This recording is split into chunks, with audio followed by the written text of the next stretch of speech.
Mwamba TV.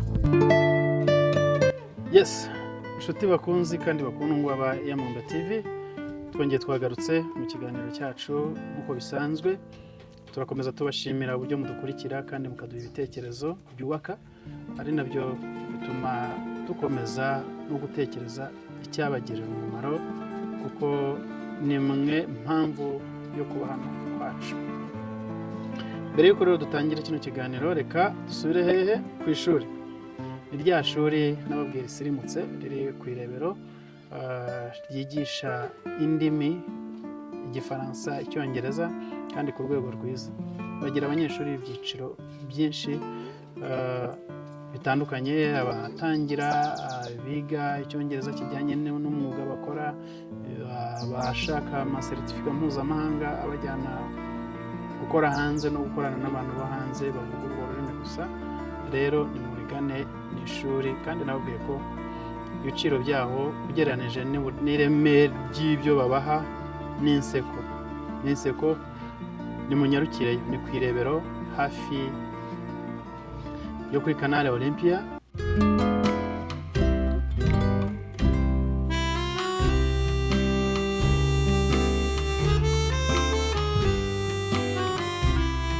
Murakoze cyane.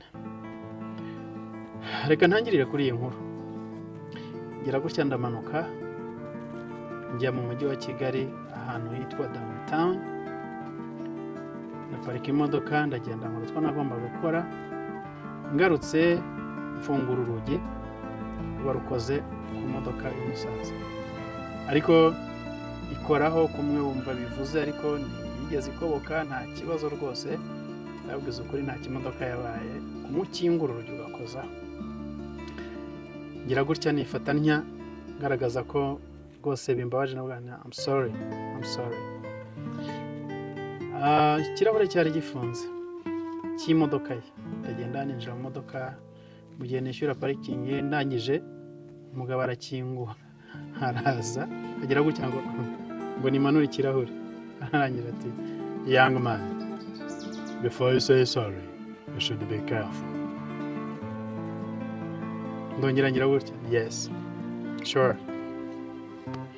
Aragenda akomeje kubitekerezaho, ariko nka content creator nahise nkuramo icyigisho. Harimo ibintu bibiri.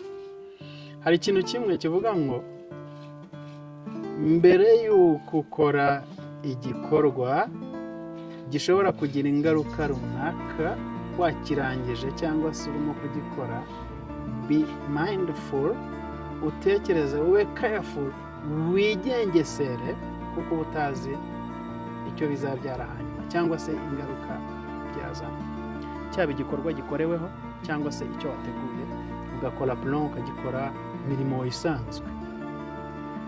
Hakabaho n'indi connotation ivuga ngo before you say sorry, be careful.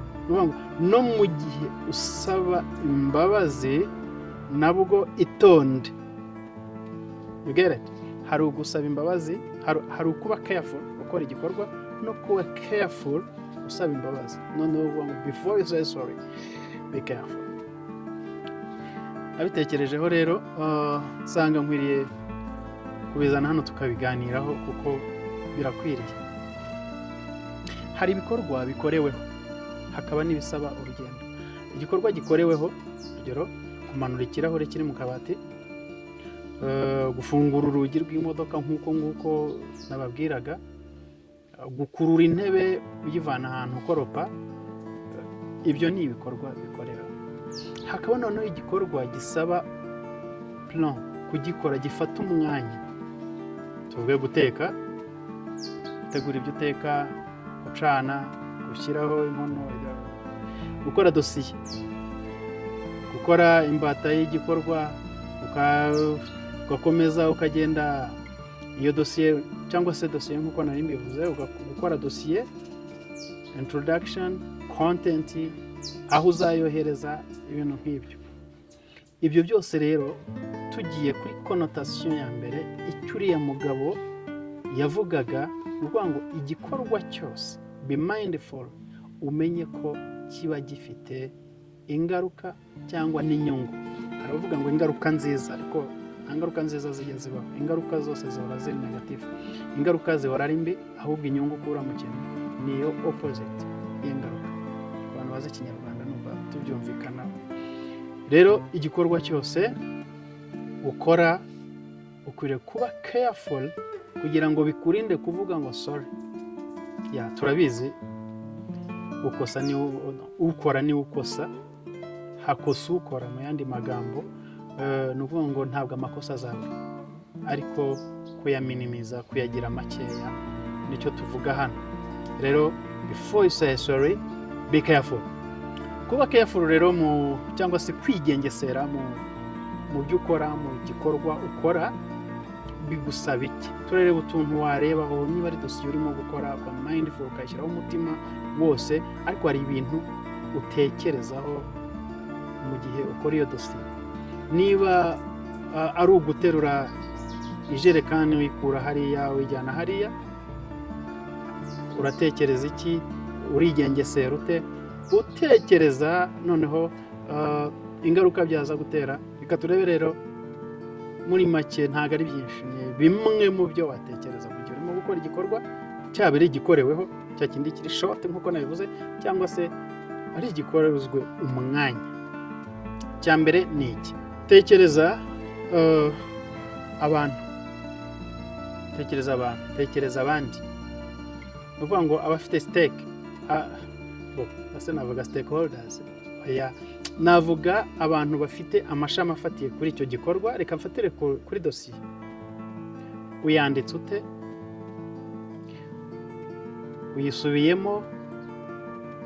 Imvugo wakoresheje?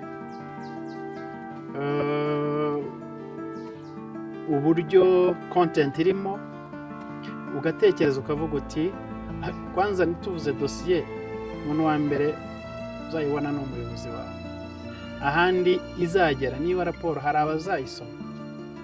Rero mu kubikora gutyo, hari amakosa ari minini cyangwa amakosa matoya, hari n'amakosa manini.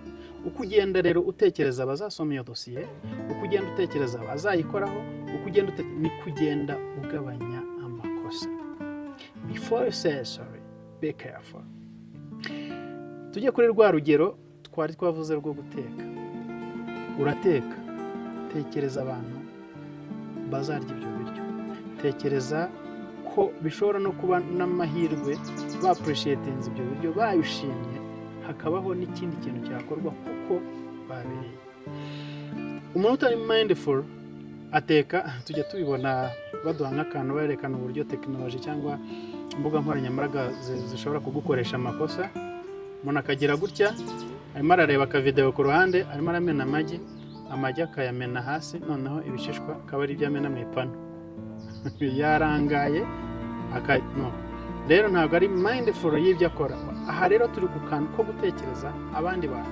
Urimo gutekera umureta abantu bari burya, urimo guteka ibiryo byiza abantu bagomba kurya, ariko kubera kutabatekerezaho, kudatekereza abantu bose bahurira muri icyo gikorwa, ukagenda ukora amakosa atari ngombwa.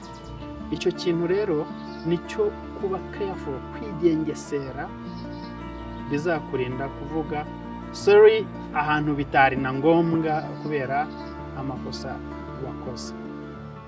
Icya kabiri, utekereza ingaruka z'igihe gishyize kera. Aha ndatanga urugero nk'ukuntu twiga. Ugasanga umuntu ariga aca hejuru, yinyurira hejuru, ntubone nko guhinga usiba. Ukiga warangiza isomo nturyige ngo uryinjire mu mizi, ukabona amanota, urapasinze, birarangiye. Ariko noneho igihe gishyize kera rero ni cya gihe aho uzasaba gushyira ubwo bumenyi mu ngiro. Utekereza ko bizoroha? Rero wirinde kuzavuga sorry kuko wabaye careful muri icyo gihe cyo kwiga. Nakomeje ku kantu ko guhinga usiba. Sinzi abantu banyumva bazi ibyo guhinga. Guhinga usiba ni ugufata ibitaka ukuruye hirya ukarenza ku byatsi cyangwa se ahandi hantu utahenze. Hari icyatsi rero cy'ikigome cyitwa urwiri, kitajya gipfa kuva mu murima. bisaba kugihinga ukagikura ukakurikirana ukakirandura burundu. Rero iyo uhinze usiba urenzaho ntabwo uba witaye ku ngaruka z'igihe gishyize kera. Uzagiye kugera gutyo ubona urwiri rwuzuye umurima wose. Ibintu by'ubuzima rero bigenda bisa mu gihe ukora igikorwa tekereza ingaruka z'igihe gishyize kera. Mu bikorwa byawe witsitse cyangwa se wizirike ku ndangagaciro n'amahame yawe. Nizera ko nta muntu udafite amahame mu buzima agenderaho, kuko icyo gihe waba ujugunyanze nta gahunda ugira. Rero burya amahame twashyizeho aradufasha. Akenshi iyo washyizeho amahame, ashobora kuba yanditse ahantu cyangwa se yanditse no mu mutima cyangwa no mu bwonko, bigufasha gukora neza. Kuko uravuga uti amahame yanjye nihaye mu gukora umurimo nk'uyu ugomba kunoga. Ibyo rero bigufasha kutarangara kugira ngo wivite ya makosa atari ngombwa matoya ariko ashobora kukugeza kure. Ibwiza ukuri, ubwire umutima wawe ko amakosa cyangwa se akazi urimo gukora ari akawe, kandi ko n'amakosa azavamo uzayirengera, cyangwa se na karite y'ibikorwa byawe nanone uzayifataho credit, bizaba ari icyubahiro cyawe. Ibwiza ukuri, ubwire umutima wawe ko ibyo ngibyo urimo gukora ari wowe ubyikorera. Mu yandi magambo, ntiwidehere. Kudeha murabizi, kudeha ni ukuganda. Ntiwigandire, kuko igikorwa icyo ari cyo cyose kigira inyungu kandi kikagira n'ingaruka. Rero ahangaha ni ukwibwiza ukuri kugira ngo utazavuga ngo sorry amazi yarenze inkombe, kandi wakagombye kwigengesera mbere y'uko uvuga ngo mumbabarire. Uyu munsi ushobora guhura n'abanyembabazi, ariko ejo bundi ugasanga n'abazibuze. Rero before you say sorry, be careful. Ikindi wakora ni iki gikurikira. Reba sosiyete muri rusange. Ndavuga nabanje kuvuga abo muhurira kuri iyo dosiye, nabanje kuvuga abo bizagirira umumaro, ariko reba sosiyete, ko ndavuga nk'isi. Niba urugero ukoze ibikorwa byangiza ikirere, gutwika, kohereza ibyuka bihumanya mu kirere, cyangwa se kwangiza umuhanda ni urugero, ibyo bintu ni ibintu bifata kuri sosiyete muri rusange. Rero iyo utekereza mu mitekerereze yagutse, wumva isi uko wayisanze, nibura wakagombye kuyisiga uyishyizeho umuganda wawe, nta gukora ibintu biyangiza. Ni ukuvuga ngo ugenda mu muhanda ntukwiriye kugira ibyangiza umuhanda, umena umuhanda, ntukwiriye kwangiza jardin, ntukwiriye kugira ibyo ni ibintu by'umuntu wakuze wumva akwiriye kuba ari umuntu w'indakemwa kandi ari smart. Ushobora kumbwira uti ushyize umwanda mu muhanda nta wambonye, nta n'uwo nzajya kuvuga ngo sorry ngo sabye imbabazi. What if akubonye? None se akubonye? Kandi niyo atakubona, mu mutima ukwiriye kwibera imfura tout d'abord mbere yo kuba imfura ku bandi bantu. Tekereza rero sosiyete muri rusange, ibyo ukora byose umenye ko utagomba kugirira nabi ikiremwa muntu cyangwa se n'ibindi binyabuzima bigenda ku isi. Bizagufasha kugabanya amakosa. Emera kugirwa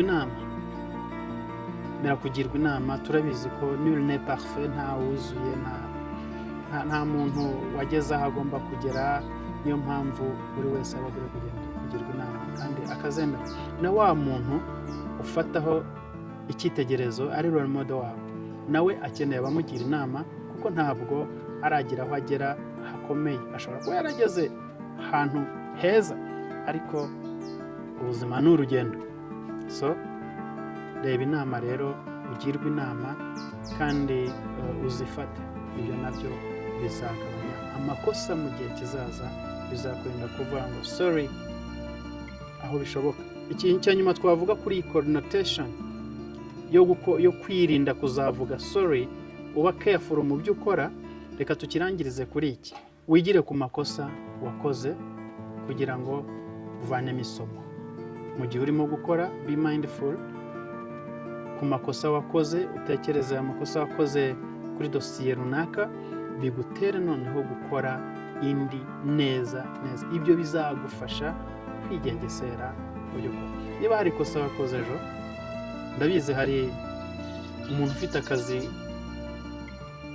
ko gutekera abantu cyangwa k'umushefu utegura amafunguro y'abantu urimo kundeba, ejo warashyizemo umunyu mwinshi, boss akakubwira ati wagucitse, kabivuga neza, ntabwo ubizi neza ko niwongera kuba mwinshi azakubikubwira ngo kagucitse, ashobora kugusimbukana bikaba bibi. Igira ku makosa wakoze ejo, hanyuma noneho bitume unoza akazi k'uyu munsi. Niba hari dosiye wigeze gusimbukanaho n'umuntu, uyu munsi ukagera kuri iri simirere bijya gusa, yikore neza, kuko ubushize mwarasimbukanye, uyu munsi mushobora kwiturana hasi.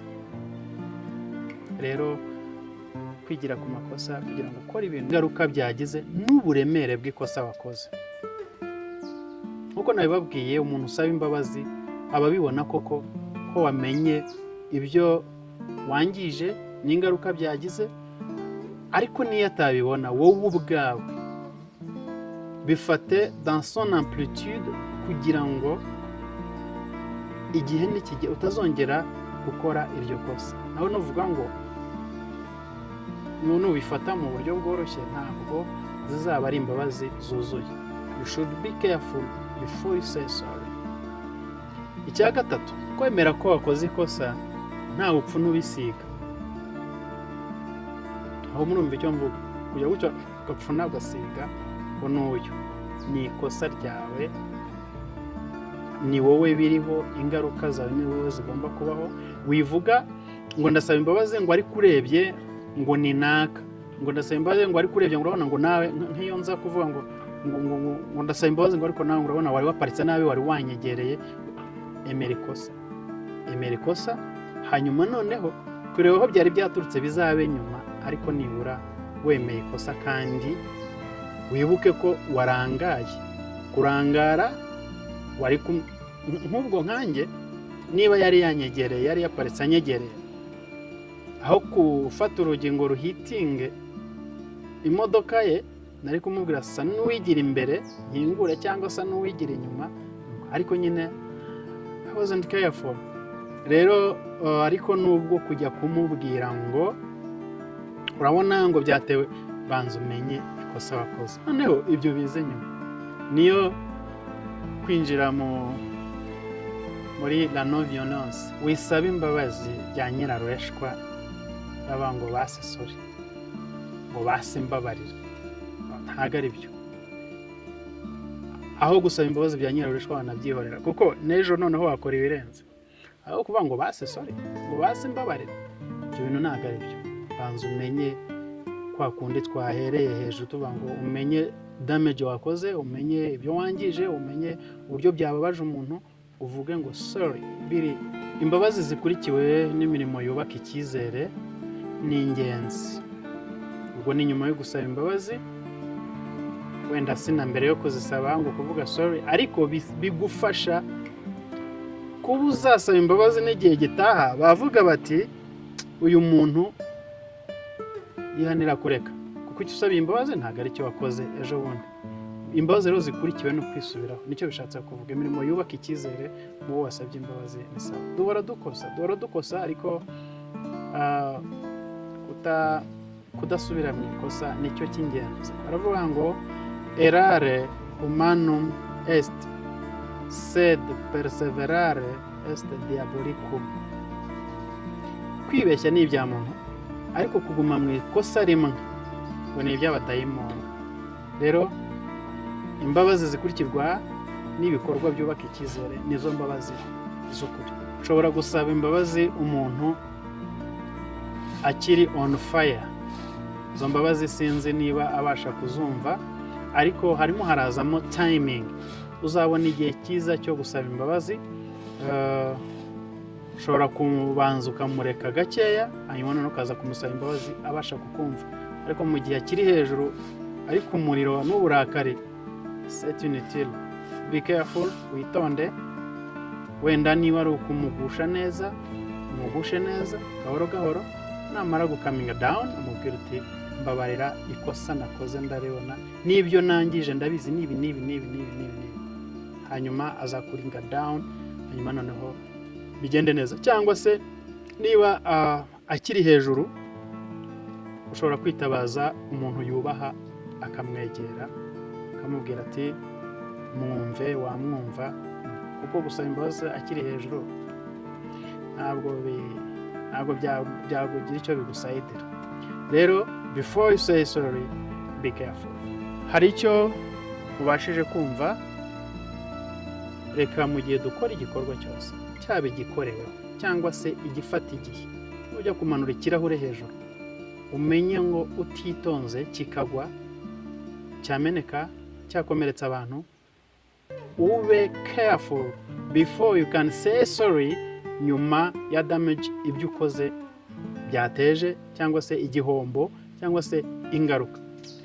Ari igikorwa uhuriyeho n'abandi kandi gifata igihe, be careful, wigengesere, bizagabanya amakosa kandi bidufasha no kunoza umurimo. Murakoze cyane, nakagaruka ibyo twagombaga kuganira.